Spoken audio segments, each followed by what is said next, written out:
கட்டினதுக்கு அப்புறமா அவனை நான் வச்சு செய்வேன்னு சொன்னான் இல்லையா, தாலி கட்டுறதுக்கு அப்புறமா என்ன அவ்வளவு அபியூஸ் பண்ணான். என்னால முடியலங்க, அவாய்ட் பண்ண முடியல. அந்த பணம் சும்மா 1 வருஷம் 2 வருஷம் நடிச்சு சம்பாதிச்சது கிடையாது. 14 வயசுல நர்சிங் ஹோம் நர்ஸ் போயிட்டு ஹவுஸ் கீப்பிங் வேலை எல்லாம் பார்த்துட்டு பேஷண்ட் கேர் பண்ணிட்டு சிறுக சிறுக சேமிச்சு 20 வருஷமா நான் கொண்டு வந்ததுங்க. அவன் சொன்னால ஹராமால அவ வேண்டான்ட்டு. ஹராம் பாக்குற பொண்ணாங்க சிவனை நான் கும்பிடுறேன். இந்த லேடிஸ் வச்சு வியாபாரம் பண்றது அவங்க கூட இருக்கவங்க என்கிட்ட சொன்னாங்க, தாலி கட்டியாச்சுல வாழ வேண்டியதுதானே, எப்படிங்க ஒரு அக்யூஸ் கிட்ட வாழ முடியும். வந்து ஏதாவது ஒரு மைனர் பொண்ணு ஏதாவது இருந்துச்சுன்னா அந்த மைனர் பொண்ணை வந்து அவர் சீமான் சார் வந்து கனெக்ட் பண்ணி அது சிசிடிவி கேமரா ஃபுட்டேஜ் வச்சு பேரம் பேசுறாங்க.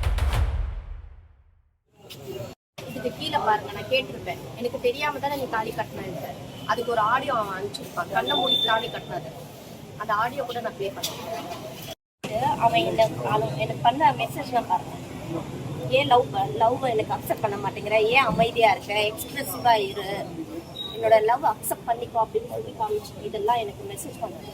அவங்ககிட்ட க்ளோஸ் ஆனா அந்த டிராவல் ஆகும்போது அவன் சொன்ன மாதிரிங்க, அவங்க கூட நான் டிராவல் ஆனேன் தான். ஏன்னா என் பணம் அவங்ககிட்ட போய் மாட்டிக்கிச்சு, வேற வழி இல்லை. ஃபர்ஸ்ட் முடிச்சில வந்து நீ கண்ணு மூடிட்டு இருந்த, செகண்ட் முடிச்சில நீ நல்லாவே கண்ணு திறந்துன. அப்போ எப்படிங்க அவன் சொன்னது, ஏன் நான் இஷ்டப்பட்டதானே அர்ஜுன் நினைச்சு அவங்க கிட்ட கல்யாணம் பண்ணிக்கிறேன்னு சொன்னேன். அப்பவும் மீறி இந்த போட்டோ அனுப்பும் போது நான் சந்தோஷமா தானே பேசணும், எதுக்கு இந்த மாதிரி நான் ரிப்ளை பண்ணணும், எதுக்கு அவன் வந்து வாய்ஸ் கேட்கணும்.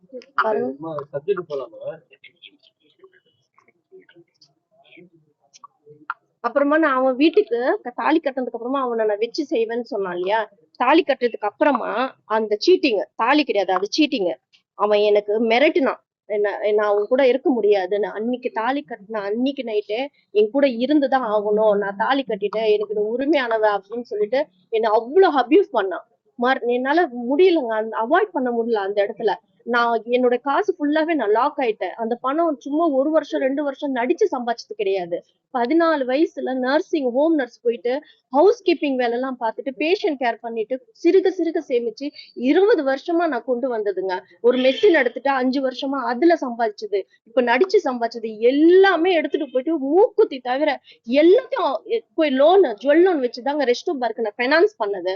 அது இல்லாம லிக்விட் கேஷ் என்கிட்ட 1.5 லட்சம் ரூபாய் வாங்கினான். இந்த பணம் எல்லாம் அவன் ஏமாத்திட்டான்னு ஒரு கட்டத்துல எப்ப தெரியுதுன்னா, இந்த நவம்பர் மாசத்துல நான் அவங்க கூட டிராவல் ஆயிட்டு இருந்தேங்களா, டிசம்பர்ல நான் ஃபர்ஸ்ட் மந்த் நான் கேக்குறேன் ப்ராஃபிட் எங்கன்னு சொல்லிட்டு, ப்ராஃபிட் இல்ல, இந்த மாசம் நஷ்டம் ஆயிடுச்சு, ஒரு 1 லட்சம் ரூபாய் போட்டு நம்ம ஓனருக்கு கட்டணும், இந்த மாசம் நீ கூட அடுத்த மாசம் நான் இது பண்ணிக்கிறேன் அட்ஜஸ்ட் பண்ணிக்கிறேன்னு. ஆனா அந்த ஃபர்ஸ்ட் மாசமே நான் கட்டின பாத்தீங்களா, அதுக்கு ப்ரூஃப் எல்லாம் இருக்கு.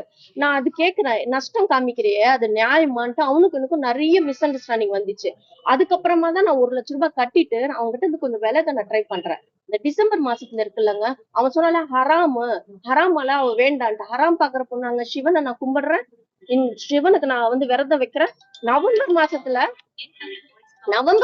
டிசம்பர் மாசத்துல நான் வந்து ஹராம் சொன்ன பொண்ணு எப்படிங்க ஜனவரி மாசத்துல நான் வந்து தாலி கட்டுறதுக்கு ஒத்துப்பேன், நிக்காதானே படிக்கிறதுக்காக சொல்லுவேன், எனக்கு ஹராம் இல்ல தாலி கட்டுறது. இந்த லாஜிக் பாயிண்ட் கூட தெரியல. அவன் ஏதோ ஒரு கதை கட்டணும், ஏதோ ஒரு விஷயம். ஆனா உண்மை என்னன்னா ஃபர்ஸ்ட் மந்த் எனக்கு ப்ராஃபிட் காமிக்காம எனக்கு நஷ்டம் காமிச்சான். அந்த நஷ்டத்துக்காக தான் அவனுக்கு எனக்கு மிஸ் அண்டர்ஸ்டாண்டிங் நிறைய வந்துச்சு. இதுல நான் இந்த மோசடி பண்ணேன், இந்த மாதிரி விஷயங்கள் பண்ணேன்னு சொல்லி அவன் சொன்னான் இல்லைங்க, நான் அவனுக்கு கல்யாண ஆசையும் காமிக்கல, நான் அவனுக்கு மோசடியும் பண்ணல. அவன் தான் எனக்கு பணம் கொடுக்கணும். அழகர் சாமின்றவன் வந்துதாங்க அவன் பேரு, ஒரிஜினல் பேரு, pan card, Aadhaar card, passport எல்லாமே மாத்தி ராஜ்கண்ணா மாத்திக்கிட்டான். அவன் தன்னோட உருவத்தையே மாத்தினா, ஐடென்டிஃபையே மாத்திக்கிட்டான். அவனே அவன் வாயால சொல்றான். அவன் கசனும் அவனும் ஜெயிலுக்கு போயிட்டு உள்ள ரிலீஸ் பண்றாங்க. அவன் கசன் சொல்றான்னா நான் வெளியே போனா, இவன் சொல்றான் ஏகபோக வசதி உள்ள இருக்கும்போது நான் வெளியே வரமாட்டேன்ட்டு அவன் சொல்றான். கசன்னு சொல்லி சிரிக்கிறான். கொஞ்சத்துல ஜெயில இருந்து வெளியே வர மாட்டேங்கிறானா. அவன் தொழில் அதிபர் எல்லாம் கிடையாதுங்க, சாதாரண ஏஜென்ட். இந்த லேடிஸ் வச்சு வியாபாரம் பண்றது அவங்க கூட இருக்கவங்க என்கிட்ட சொன்னாங்க. அந்த டிராவல்ல நான் ஃபைனான்ஸ் பண்ண பாத்தீங்களா, அப்பப்போ ரெஸ்டோபாருக்கு என்ன கூட்டு வருவான். அந்த டிராவல்ல வந்து அவங்க எல்லாரும் சொல்றாங்க, இவன் பொம்பளை மாட்டினா ஒண்ணு வியாபாரம் பண்ணிடுவான், இல்லன்னா அந்த பொம்பளை கிட்ட இருக்கிற காசு வந்து பறிச்சிடுவான், 2 வேளை ஸ்ட்ராங்கா பண்ணுவான், நீ யார் பெத்த பிள்ளையோ கொஞ்சம் ஜாக்கிரதையா இருமான்னு எல்லாரும் எனக்கு காது கடிச்சிட்டே இருந்தாங்க. எனக்கு அவன் மேல கொஞ்சம் காசு கொடுக்கறதுக்கு முன்னாடி வந்து அவன் வந்து கெட்டவன் எனக்கு தெரியாதுங்க. காசு கொடுத்ததுக்கு அப்புறமா தான் அவங்களுடைய சுயரூபமும் ஒண்ணு தெரிஞ்சது. வீட்டுல இருக்க கத்தி அருவா வந்து அவ்வளவு 5-6 அருவா வச்சுட்டு இருப்பாங்க, கத்தி வச்சுட்டு இருப்பாங்க கார்ல. இதெல்லாம் நிஜம், ஒண்ணு இல்ல. எக்ஸாம்பிள், நீ ஏமா போயிட்டு போலீஸ் ஸ்டேஷன்ல கம்ப்ளைண்ட் பண்ணலன்னா இதுதான், நான் லாக் ஆயிட்டேன், என் பணம் அவங்க கிட்ட இருக்கு. அந்த பணத்தை நான் வாங்கிட்டு மறுநாள் நான் போயிட்டு ஸ்டேஷன்ல கம்ப்ளைண்ட் பண்ணிடலாம்னு சொல்லிதான் இருந்தேன். அதுக்குள்ள இந்த நாடகம் ஆடிட்டான். எனக்கு தாலி கட்டுறது, அபியூஸ் பண்றது, காசுதான் மாட்டிக்கிட்டு முடிச்சிட்டோம். என்னையும் நான் கொடுத்துட்டு மாட்டுறதுக்கு எனக்கு விருப்பமே கிடையாதுங்க. அதனாலதான் 2 நாள் எனக்கு ஷூட் இருந்தது பாண்டியன் ஸ்டோர்ல. அந்த ஷூட் முடிச்சிட்டு தான் இவனை இங்க வந்து கூப்பிட்டு வந்து கம்ப்ளைண்ட் பண்ணது. ஆனா தாலி கட்டிட்டு அன்னைக்கு நான் போனதுனால அவன் சைலண்ட் ஆயிட்டான். 2வது நாள் நான் போகல, என் குழந்தைக்கு உடம்பு முடியல, நான் இங்கதான் இருக்கணும், நைட்டு நான் என் வீட்டுல ஸ்டே பண்ணிட்டேன். ஸ்டே பண்ணதுதான் அவனுக்கு வந்த ஆத்திரங்க. அவ்வளவு வச்சிருக்கேன் நான். அவன் வாய்ஸ் அனுப்புறான், இருங்க அந்த வாய்ஸ் நீங்க கேளுங்க, அப்போ தெரியும் அவன் என்ன எனக்கு சொன்னான்ட்டு. ஆனா நான் சொன்னல, நான் வீட்டுக்கு வர வச்சேன், வீட்டுக்கு வச்சு செய்வேன் அப்படின்ட்டு.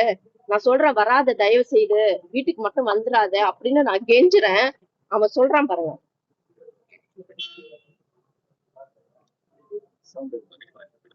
நான் இதெல்லாம் உங்களுக்கு அனுப்பி விடுறேங்க.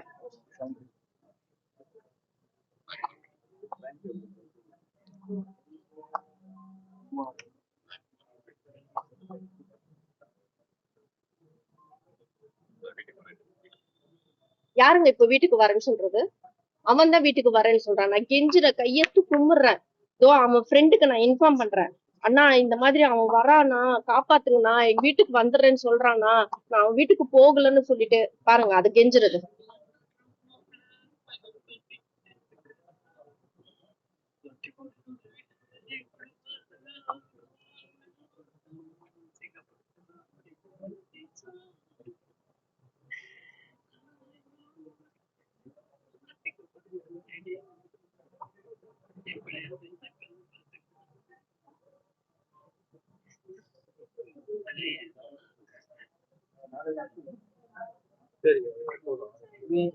எப்ப நடந்தது மேடம்? எந்த மாசம்? என்ன நீங்க பேச ஆடியோ இந்த டேட் பாருங்களா, நீங்களே என்ன டேட் வருது பாருங்க.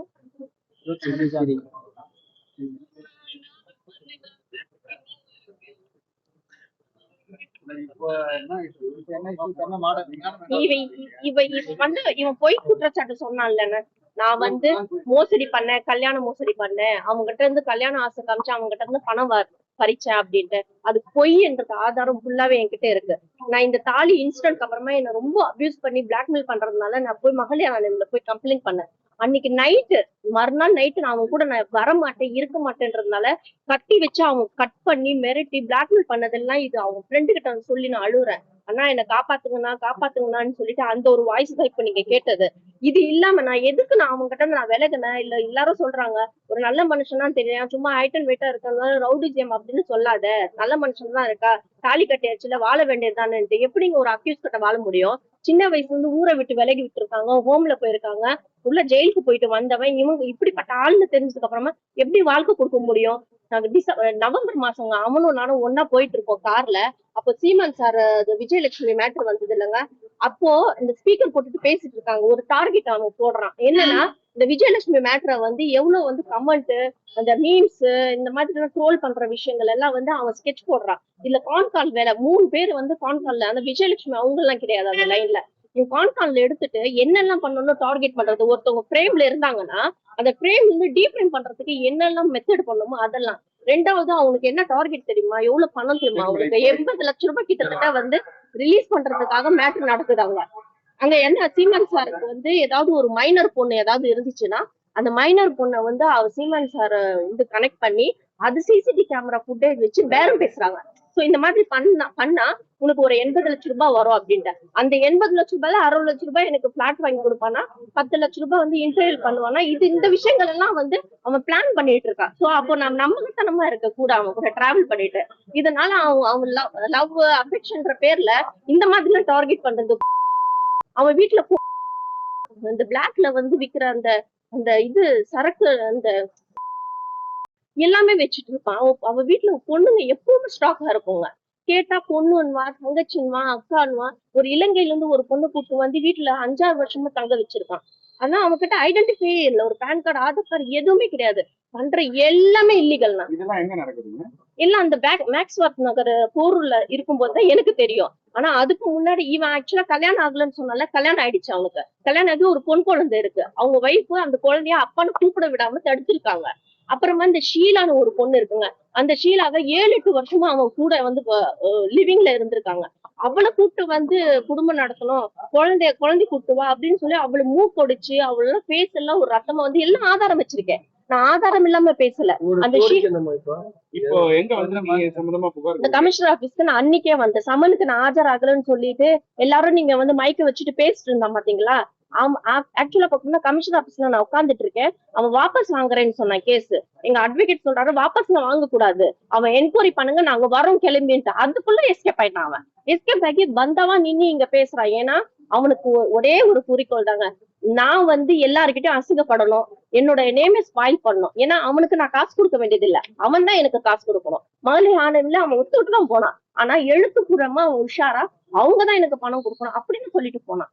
இந்த மாதிரி விஷயங்கள் நிறைய நிறைய அவன் இல்லீகல் மேட்டர் பண்ணிட்டு பொம்பளைங்க நிறைய பேரை ஏமாத்திட்டு நிறைய பொண்ணுங்க கேஸ் எல்லாம் இருக்குங்க. எப்படி இவரெல்லாம் விட்டு வச்சிருக்காங்கன்னு தெரியல. கேட்டா அங்கங்க லாக் பண்றதுக்கு எனக்கு இன்ஃபுளுன்ஸ் இருக்கு, கான்டாக்ட் இருக்கு அப்படின்னு சொல்லி என்ன மிரட்டினது எல்லா ஆதாரம் வச்சுக்க நான் எல்லாம் ஷேர் பண்றேன். இப்ப நான் இது வந்து நடந்தது 1.5 வருஷத்துக்கு முன்னாடிங்க. இன்னைக்கு வந்துட்டு இந்த மீடியால நான் மோசடி பண்ணாதான் அவன் எப்படிங்க சொல்லலாம்? எப்படி கேஸ் கொடுத்து வாபஸ் வாங்கிட்டு போலாம்? அதாவது நான் கமிஷனர்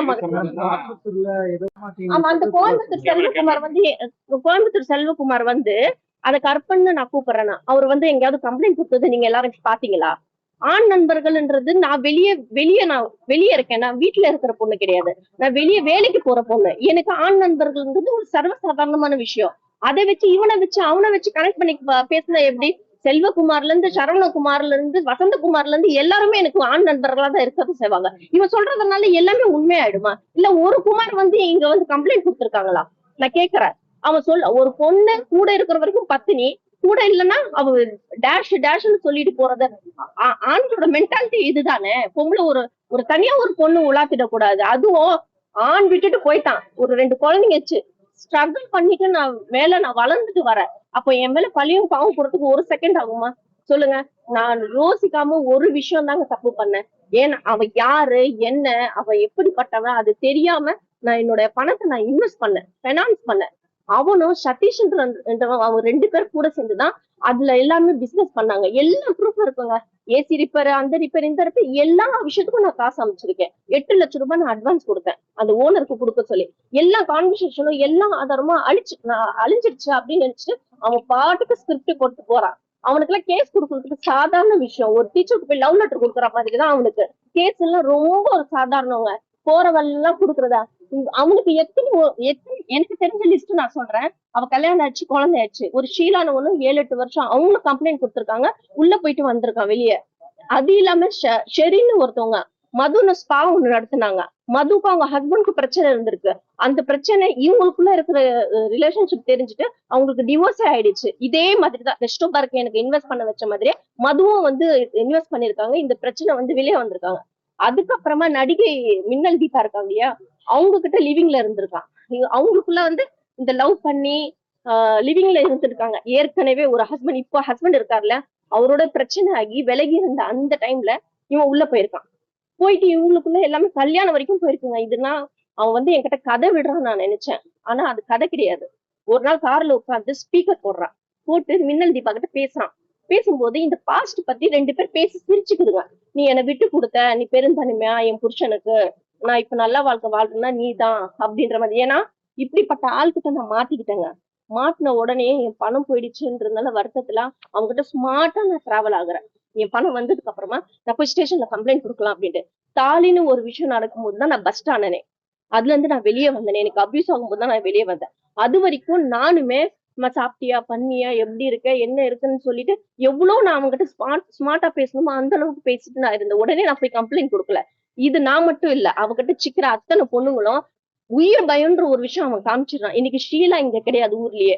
இங்க இருந்து துபாய்க்கு போயிட்டு கமிஷனர் கிட்ட இங்க வந்தேங்க. இப்ப இல்ல, சமன் கொடுக்குற அன்னைக்கே நான் இங்க வந்துட்டேன். இந்த மீடியால வர பிரச்சனை இது. அப்போ நான் வந்து இவனை கூப்பிட்டு என்கொயரி பண்ண சொன்னேன். இன்னும் என்கொயரி அவங்க கூப்பிட்டு பண்ணல. இன்னைக்கு வந்து என்கொயரி பண்ணுங்க, என்கிட்ட ஆதாரம் இருக்கு, அவன் என்ன கண்ண மூடிதான் தாலி கட்டினான், அதை வச்சு என்ன பிளாக்மெயில் பண்ணா அப்படின்ற ஆதாரம் இருக்கு. நான் கொடுத்த பணமும் என்னை வந்து இந்த மாதிரி ஏமாத்தினான்ற ஆதாரமும் நான் இங்க காமிச்சேன். காமிச்ச உடனே இவங்க ஏசி அவங்களுக்கு கால் பண்ணி சொன்னாங்க, அவனை சட்டப்படி கூப்பிட்டு நடவடிக்கை எடுக்கணும், எடுத்து என்ன ஏதுன்னு சொல்லிட்டு எல்லாம் முடிச்சுட்டு நெக்ஸ்ட் வீக் இங்க வந்து உங்களுக்கு என்ன நடவடிக்கை எடுத்தாங்கன்றது என்கிட்ட சொல்லுமா அப்படின்னு சொன்னாங்க. சோ இந்த ஒரு தைரியத்துலதான் நான் கிளம்பி போறேன். இந்த இடத்துல அவனுடைய இல்லீகல் பிசினஸ், அவன் பண்ண பாஸ்ட்ல நடந்த விஷயங்கள் எல்லாமே நான் ஓபன் அப் பண்றேன். இதுக்கு மேல எனக்கு என் உசுறு, என் குழந்தைங்க உசுருக்கு பாதுகாப்பு இருக்குமான்னு எனக்கு தெரியல. இருந்தாலும் இங்க சொல்லிட்டு போனதுனால இன்னைக்கு என்ன கை வச்சா அவன் மேலதான் போய் பாயும் கேஸ். அதனால அவன் அந்த பயத்துல இருப்பான். 1.5 வருஷத்துக்கு முன்னாடி நடந்த விஷயத்த இன்னைக்கு வந்து பப்ளிக்ல தப்பா என்னை பத்தி மோசடின்னு ஒரு பொய்யான புகார் கொடுத்தான். இதே இன்னைக்கு நடந்த விஷயத்த 1 வருஷமோ 5 வருஷமோ 10 வருஷமோ கழிச்சு அவன் என்னை அட்டாக் பண்ணுவான்றது எந்த சந்தேகமும் கிடையாதுங்க. எனக்கு ஏதாவது ஒரு விஷயம் நடந்தது அப்படின்னா அது ராஜ்கண்ணனும் சதீஷும் தான் காரணம். சதீஷ்ன்றவன் இந்த போட்டோ எடுத்தான், அவன் கூட்டு களவாணி. அவனும் போன வருஷம் 424 ஜட்ஜ் வீட்டுல ஒரு நகை திருடி இருக்காங்க. எவ்வளவு 150 சவரன் நகை திருடி இருக்கான் சதீஷ். ஆனா அதுக்கு உறுதுணையா இருந்து அந்த ஒரிஜினல் நகைய டூப்ளிகேட்டா மாத்தி உள்ள வச்சிருக்காங்க, மாட்டிக்கிட்டான். அவங்க கேஸ் கொடுத்து கமிஷனர் ஆபீஸ்ல அவங்க போன வருஷம் தான் அவங்க உள்ள போயிட்டு வந்தான். ஆனா அவன் உள்ள போக கூடாதுன்றது மனக்கெட்டு ஹெல்ப் பண்ணது இந்த ராஜ்கண்ணன் தான். இந்த இந்த ராஜ்கண்ணனும் இவனும் 2 பேர் இவங்களோட ஸ்கேம் மாதிரி நடத்துறாங்க. எப்படின்னா சிங்கிள் பேரண்ட் பாக்குறாங்க, அவங்க கிட்ட காசு இருந்துச்சுன்னா காசை புடுங்குறாங்க, இல்ல அழகு ஓரளவுக்கு இருந்துச்சுன்னா அதை வச்சு வியாபாரம் பண்ணிடுறாங்க பொம்பளை பசங்களை. இதுங்க கூட மாட்டிக்கிட்டு நிறைய பேரு கேஸ் கொடுத்திருக்காங்க. தப்பிச்சா போதும், துஷ்டனை கண்டா தூரம் விலகணும், அந்த ஒரு இதுலதான் அதுங்கெல்லாம் வந்து தள்ளி நிக்குதுங்க தவிர.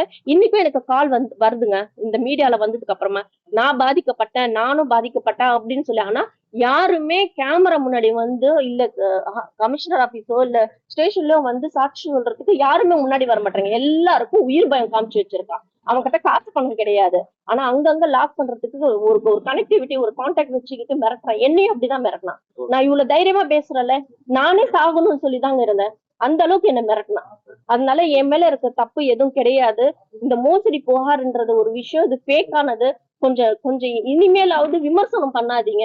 இந்த நியூஸ் பேப்பர்ல அதுல இல்ல என்னை பத்தி தப்பா போடுறீங்க. அதெல்லாம் முதல்ல ஸ்டாப் பண்ணுங்க. எது உண்மை எது பொய்ன்றது தெரிஞ்சுக்கிட்டு நியூஸ் பேப்பர்ல போடுங்க. எனக்கு ரொம்ப கஷ்டமா இருக்குங்க. இந்த விமர்சனம் தாண்டி நான் உசுரோட இருக்கணுமா சொல்லுங்க? ஒரு பொண்ணு போராடி இந்த அளவுக்கு வந்திருக்கேன். போராடாம செத்து போனா பேசுறீங்கல்ல, அது மாதிரிதான் இதுவும். கொஞ்சம் இந்த ஸ்ட்ரகிள் தாண்டி வந்த ஒரு பொண்ணுக்கு ஒரு ஆறுதலா இருக்கிற வழிய பாருங்க, ஒரு ஹெல்ப் பண்ற வழிய பாருங்க. அதை விட்டுட்டு இந்த மாதிரி ஒரு விமர்சனம் பண்ணி கமெண்ட் அடிச்சுட்டு உசுரோட ஏதோ குழந்தைங்களை பாத்துக்கணும்ன்ற ஒரு கமிட்மெண்ட் கூட ஓடிட்டு இருக்கேன். என்னை இது பேசி சாகடிச்சிட்டு இருக்காங்க. இதுக்கு மேலேயும் நான் முன்னேறி போகணும், இதுக்கு மேலேயும் நான் என் குடும்பத்தை பார்க்கணும். இதை நான் மோசடி பண்ணல, இதுதான் உண்மை. எல்லா ஆதாரம் ஷேர் பண்றேன், எல்லாரையும் போடுங்க மீடியால. அவன் மிரட்டினது, அவன் என்ன கண்ணு மூடி வச்சு தாலி கட்டினது, எல்லா வீடியோ ஆடியோ 2 ஆதாரமும் நான் வச்சிருக்கேன். நான் எல்லாமே இந்த மீடியால நான் கொடுக்குறேன்.